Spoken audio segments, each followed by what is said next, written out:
Hello and welcome to Reclaim Your Life, the channel that helps you find inspiration, meaning and purpose in life. Today, we're going to talk about Julian of Norwich, a Christian mystic who lived in the 14th century. Julian of Norwich is considered one of the most important Christian mystics of all time. She lived in Norwich, England during the 14th century, a time when the world was full of social, political and religious turmoil. During this time, the bubonic plague had ravaged Europe, causing widespread death and suffering. Julian herself had experienced the illness, and it is said that her profound spiritual experience occurred during her recovery. Julian's spiritual experience occurred on May 8, 1373, when she was 30 years old. She fell ill and was on her deathbed.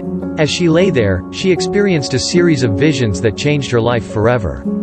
She saw the crucified Christ and felt his compassion and love. She saw him bleeding and suffering for the sins of humanity, but she also saw him as the source of infinite mercy and forgiveness. Julian spent the rest of her life reflecting on this experience and sharing her insights with others. She wrote a book called Revelations of Divine Love, which is considered a masterpiece of Christian mysticism.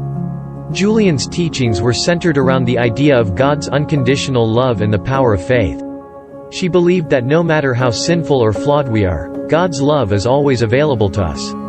She also believed that suffering was a necessary part of the spiritual journey and that it was through our struggles that we could learn to trust in God's love and find our way to salvation. Julian's message was a message of hope and encouragement.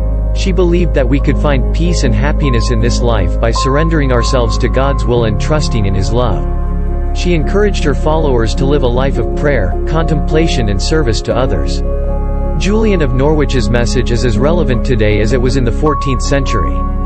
Her teachings about God's unconditional love, the power of faith, and the value of suffering can help us find meaning and purpose in our lives. We can learn from her example by cultivating a life of prayer, contemplation, and service to others. Thank you for joining us today on Reclaim Your Life. We hope that you found this video informative and inspiring.